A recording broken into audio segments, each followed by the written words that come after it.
we discussed how personality affects your clothing and jewellery choices, and we are continuing that discussion today.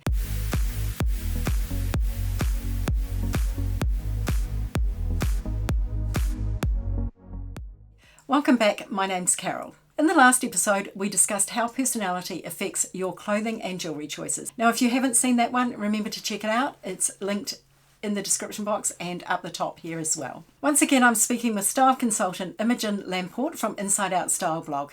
So I've heard the terms yin and yang, and I'd like you to explain a little bit more about those. So here is yin and yang. So when we think about yin and yang, they come from, I suppose it's the Eastern philosophy of, dark and light, but creating balance. But we could look at it here as receding and advancing elements, masculine and feminine, strong and soft, authoritative and approachable.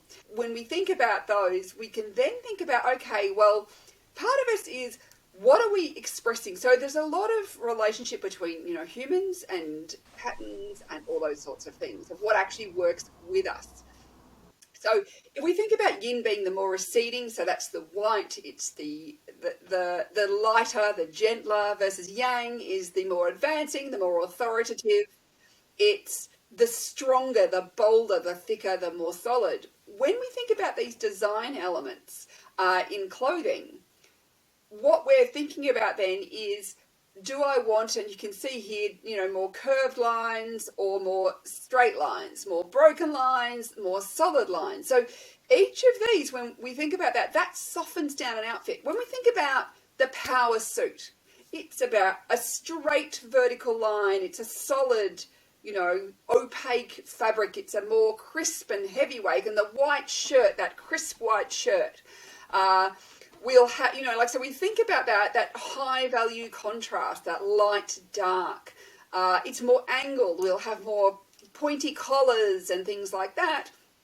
And that says, I am powerful, businesslike, and all those sorts of things. Versus if we think about, say, a summer frock, a gentle summer frock, we can think about those curvy, softer lines. We're thinking about a lighter weight fabric. It may have a floral pattern, which is a curvy pattern. It may be a more sheer fabric. It may be a much lower contrast, so less obvious, and it has a much more gentle feel about it.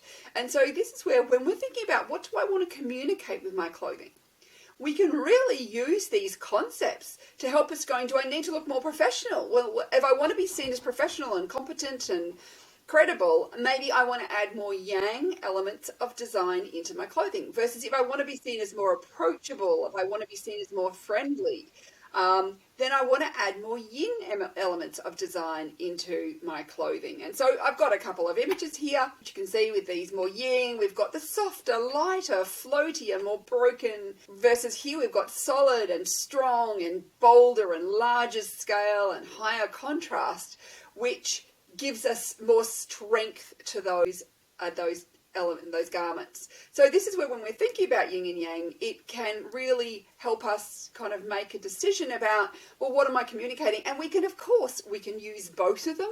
We can create balance by using both as well. So remember that balance is often ideal. We don't necessarily want to go all one way or all the other. So quite often we can create some, use these to create balance, but also there'll be in some situations, maybe at work, I want to dress in a more yang way. Versus maybe when I'm out socially, I might feel that yin is more approachable and friendly. So we can make this choice depending on the situation, where we are, our lifestyle, what we're doing, the occasion, all those sorts of things. And yang doesn't necessarily mean a black business suit. No, it does not have to be that. That's just the kind of extreme end example. Yeah, but lots of women do dress that way, yes, and, to make it in a man's world. Well, which just is, to think about it, if we think about, if yang is taller and yin is shorter, men are generally naturally taller than women. If deep voices are more yang and high voices are more yin, men are naturally more yang than women. And so as a woman in the workplace, when we are competing with men, we need to often add more yang in, because we are naturally more yin. We have more curvy bodies. There's all these sorts of things that women have more. This is why yin is the feminine and yang is the masculine, because yang is more naturally masculine. So when we're thinking about, and you think about men's clothing, you don't get sheer light floaty things so much in men's clothing, do you?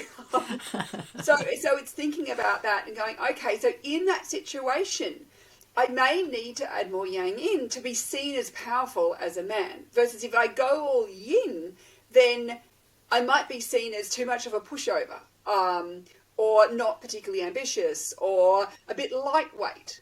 So this is where we can use this to our advantage, when we understand how these elements of design are actually communicating in a silent way. It's been interesting to see in business in the last 5 or so years the return of the floaty dress, because I came up in the 80s where power dressing was the thing. If you worked in an office, you wore a suit, and I would never have even considered wearing a floaty dress to the office. It just was, you just wouldn't be taken seriously. So that's a really interesting philosophy, and also how you can do it without going all one way or all the other way.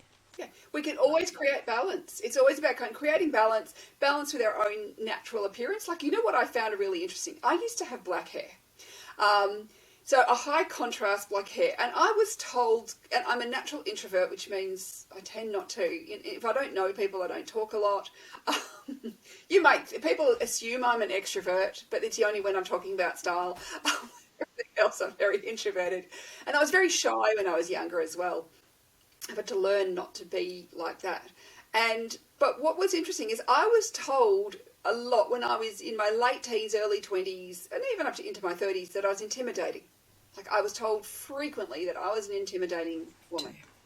And I probably did wear a lot of black in those days as well. And it's one of those things. And when I decided to go from black hair to blonde hair as I was going grey, I suddenly had people saying, "Oh, you seem friendlier." I'm thinking, I haven't changed. All that's changed is my hair colour, which has gone lighter, so more yin, and my contrast is lowered, more yin. So suddenly you are perceiving me as more friendly, when in fact I haven't changed. It's just my appearance has changed. And we're not saying everyone should rush out and dye their hair black. Or blonde, but it was just, I found it really interesting to say, so how, like, this has really affected how other people are perceiving me in a way that I wasn't expecting.